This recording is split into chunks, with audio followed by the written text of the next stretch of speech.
Merci, Monsieur le Président, Mesdames et Messieurs les membres du Comité des régions. Je suis heureux d'être parmi vous aujourd'hui. Je suis heureux que vous m'accueilliez chez moi, puisque c'est ici le lieu où la Direction générale ECFIN organise beaucoup de ces événements. Mais la Commission est très heureuse de vous accueillir dans ces locaux. Je veux d'abord vous remercier pour votre avis sur l'approfondissement de l'Union économique et monétaire à l'horizon de 2025, remercier le rapporteur Christophe Rouillon, que je connais bien. J'ai même été à Coulennes, dans sa commune, et je sais que c'est un Européen fervent qui a fait en votre nom un travail remarquable. Je salue non seulement la démarche, mais aussi la qualité de cet avis, qui nous permet de poursuivre le débat initié par vos précédents avis relatifs à la capacité budgétaire et au rapport des 5 présidents. Je voudrais commencer, si vous le permettez, avec quelques mots sur les priorités économiques et sociales de l'Union européenne pour l'année à venir, qui sont en vérité très proches des vôtres, Monsieur le Président. Elles sont définies par l'examen annuel de la croissance que la Commission a présenté la semaine dernière, Annual Growth Survey, et elles prennent en compte les discussions que nous avons eues avec les institutions de l'Union et bien sûr avec votre comité. La situation économique de l'Europe, heureusement, est aujourd'hui beaucoup plus favorable qu'elle ne l'a été au cours des dernières années. Notre paquet d'automne du semestre européen porte un message fort. Nous sommes dans un contexte de reprise économique avec une croissance à 2,3% en Europe, 2,2% dans la zone euro, avec aussi une reprise de l'emploi, même si le chômage reste trop élevé. La priorité consiste désormais à faire en sorte que cette croissance soit durable et qu'elle profite à tous.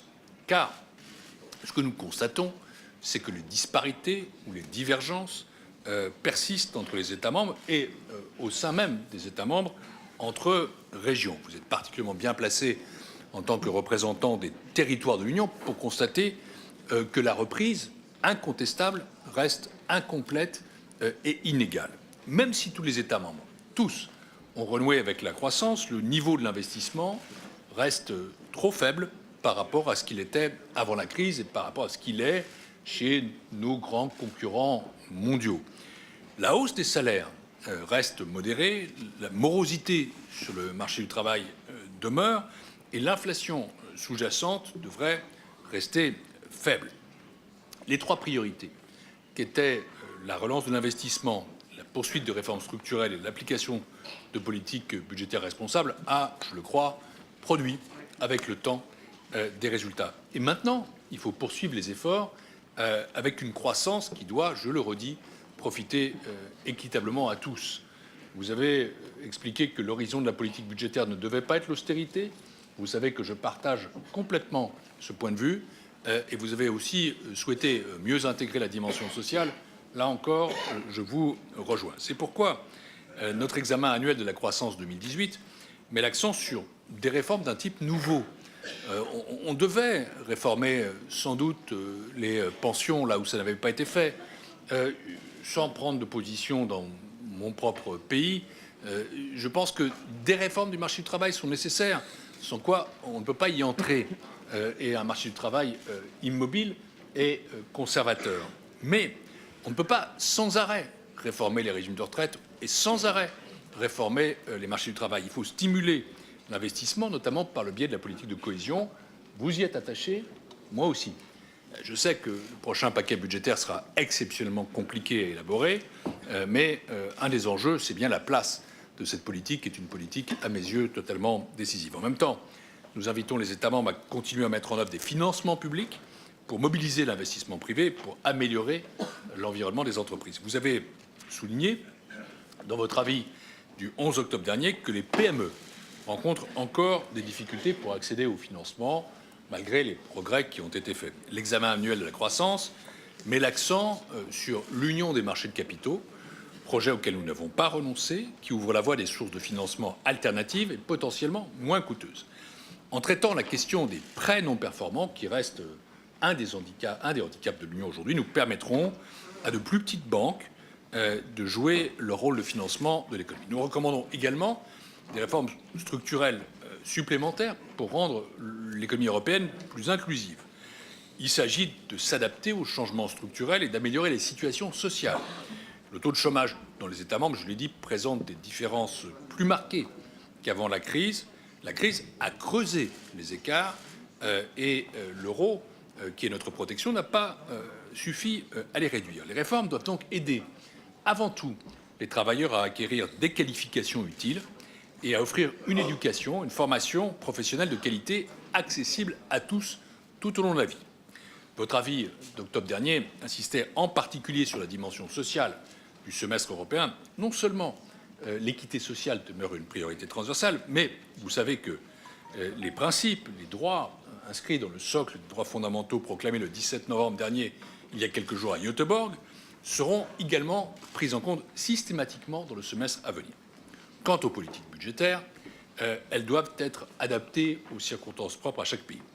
Il faut trouver le bon équilibre entre assurer la viabilité des finances publiques, ce qui est indispensable, et soutenir l'expansion économique, ce qu'il est tout autant dans le respect des règles du pacte de stabilité. Et c'est pourquoi cette commission s'est efforcée depuis qu'elle est en place à la fois de respecter le pacte, mais aussi de faire jouer des flexibilités à l'intérieur du pacte pour les pays qui mènent des réformes structurelles, pour ceux qui ont des politiques d'investissement puissantes, ou encore pour faire face à des situations exceptionnelles. Je pense au tremblement de terre italien, aux problèmes de sécurité rencontrés après les attentats par la France ou par la Belgique, ou encore aux incendies qui se sont produits au Portugal et en Espagne récemment et que nous allons examiner avec naturellement une attitude de flexibilité, c'est-à-dire d'intelligence. Ceux qui ont une dette élevée, les pays qui ont une dette élevée, doivent tout mettre en œuvre pour libérer de l'espace fiscal,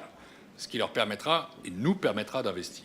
Et ceux qui disposent d'une marge de manœuvre budgétaire devraient la mettre à profit pour soutenir des investissements au bénéfice des citoyens. Bref, que nos États soient dans une situation d'endettement ou de déficit ou qu'ils soient en excédent, l'investissement pour tous doit être la priorité. Enfin, il n'y a pas de finances publiques viables sans réflexion sur la qualité de la dépense publique. Les élus locaux le savent. Ce qui compte, ce n'est pas uniquement la quantité de la dépense publique, c'est sa qualité.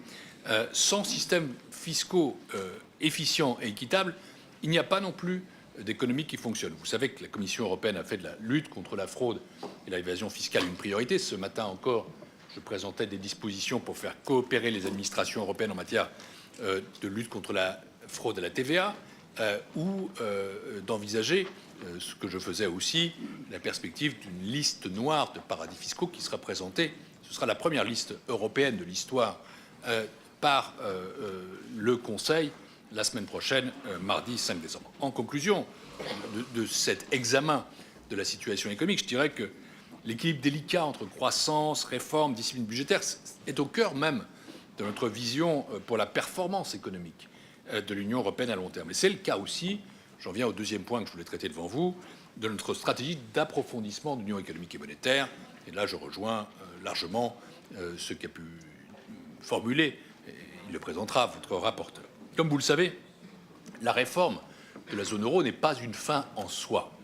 On ne tombe pas amoureux d'une monnaie, me disait ce matin une présidente de région française, d'une grande région française, peut-être de la plus grande région française. Je vais parler de la région Île-de-France. Certes, on ne tombe pas amoureux d'une monnaie, mais la monnaie est un véhicule indispensable pour assurer les emplois, de l'équité sociale, de la croissance dans les territoires. La convergence économique et la stabilité doivent aller de pair dans ce processus de réforme. Pour ce faire, nous devons améliorer les outils à notre disposition. Nous avons beaucoup réformé déjà la gouvernance économique de l'Union européenne depuis la crise, mais je crois que ces réformes pourraient et devraient aller plus loin maintenant. Je réitère mon message. Nous bénéficions d'une fenêtre d'opportunité politique unique depuis probablement le non français au référendum de 2005 et aussi d'une fenêtre d'opportunité économique qui ne s'est pas produite depuis la crise.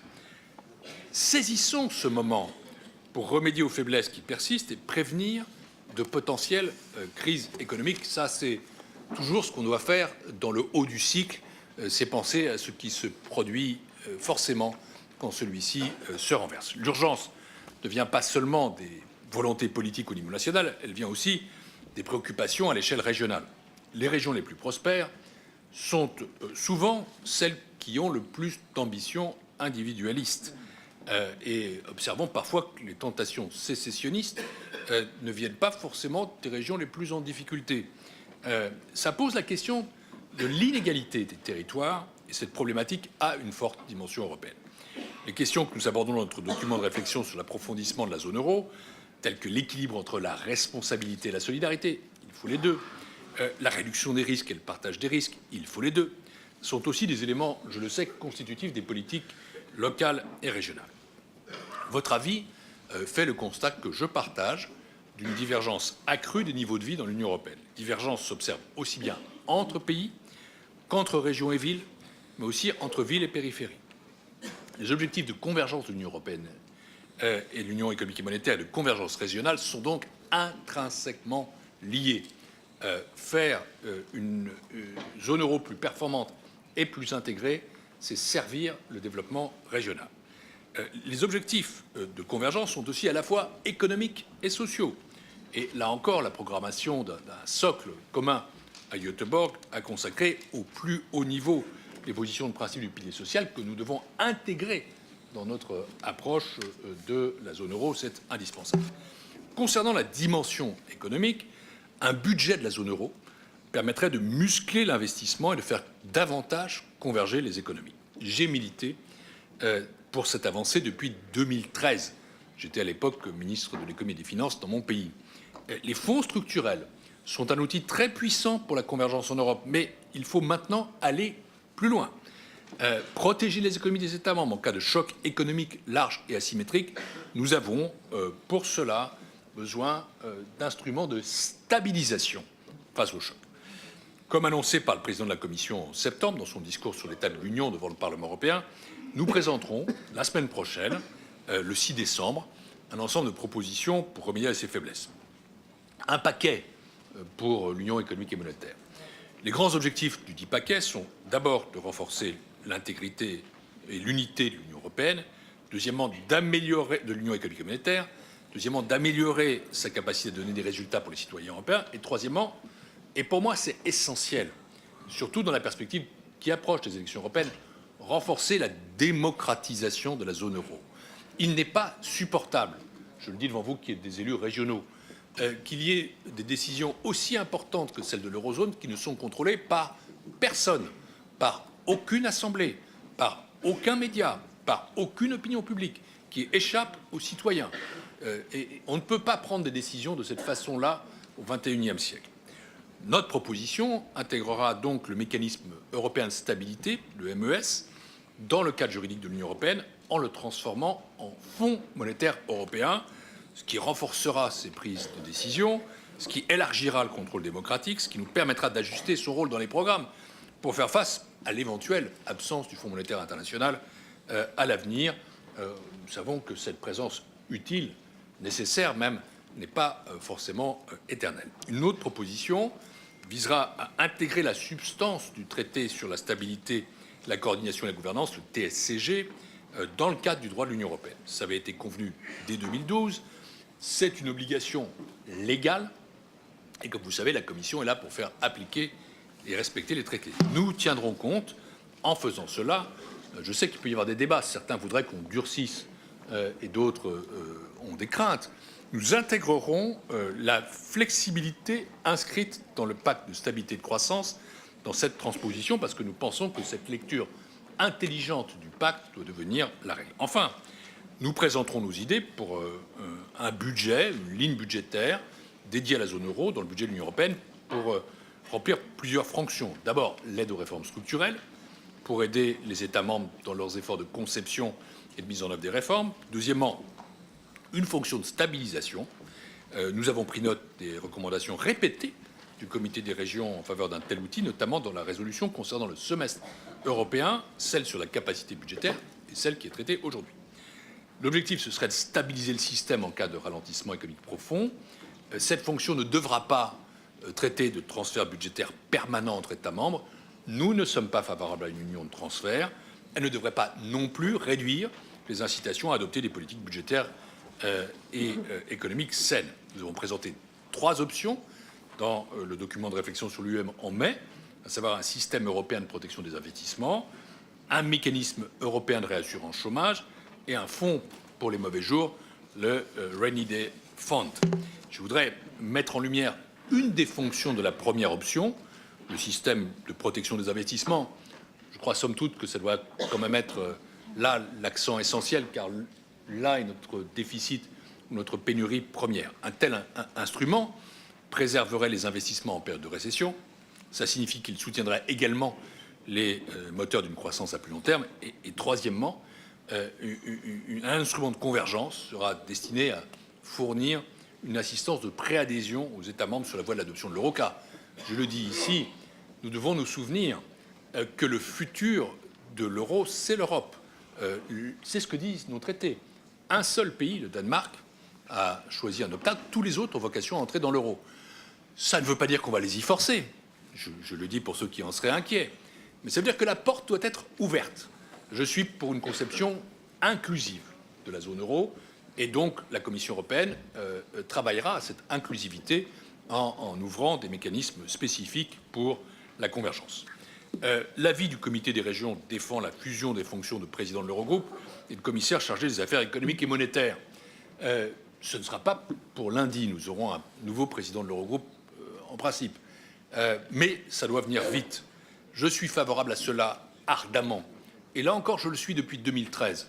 C'est dire que j'étais déjà favorable à un ministre des Finances de la zone euro quand j'étais membre du Conseil. Au deux mots, car ce sera pour l'essentiel pour mon successeur. Mais je suis persuadé que ça accroîtrait la responsabilité démocratique et donc l'efficacité de l'élaboration des politiques. Des politiques plus démocratiques, ce sont des meilleures politiques. Il ne faut pas opposer les deux. Ça, c'est une vision technocratique, bureaucratique, rigide et conservatrice des choses. Là où le commissaire encouragerait et soutiendrait les réformes structurelles, coordonnerait tous les instruments financiers de l'Union européenne qui peuvent être déployés lorsqu'un État membre est en récession ou touché par la crise, ce serait aussi votre interlocuteur unique, ce qui permettrait d'avoir un meilleur compte-rendu des décisions de l'euro. Qui d'entre vous sait pourquoi on décide ceci ou cela sur la Grèce? En vérité, personne, car ça fonctionne trop en boîte noire. Je ne conçois absolument pas la politique européenne comme une seule prérogative des gouvernements nationaux. Bien au contraire, je sais que l'Europe se fait au quotidien, dans nos villes, dans nos régions. Et donc, il est en permanence indispensable d'être à l'écoute des élus locaux, des entreprises, des citoyens. Je conclus, car j'ai peut-être déjà été trop long, Monsieur le Président. Je me suis réjoui de votre proposition de faire de l'UM, je cite, un des sujets prioritaires des conventions démocratiques qui pourraient avoir lieu dans les régions et les communes d'Europe en 2018. Le président de la République française, Emmanuel Macron, a fait cette proposition. Le président de la Commission européenne, Jean-Claude Juncker, lui a donné un écho positif. Je crois en effet qu'il est décisif que ce débat démocratique ait lieu devant tous nos concitoyens, car l'Europe ne doit pas être la propriété de certains. Et plus l'Europe est distante, évidemment, plus elle suscite de la méfiance, de la défiance, sinon du rejet. Mais je crois très important que dans le cadre de ces conventions, dont je souhaite voir l'avènement, on puisse parler de l'euro, de l'union économique et monétaire, parce que c'est un des enjeux les plus importants du futur de l'Union. Je sais que pour nos concitoyens, ce n'est pas celui qu'ils appréhendent le plus concrètement, le plus directement. Et pourtant, j'en suis persuadé intimement, c'est un des plus décisifs, sinon le plus décisif. Je pense enfin que de telles conventions pourraient aider à combler le déficit démocratique et naturellement, c'est au niveau des régions, des collectivités, du terrain qu'elles doivent se dérouler. J'espère que vous tous, ici présents, vous ferez le relais de nos propositions de décembre sur le terrain.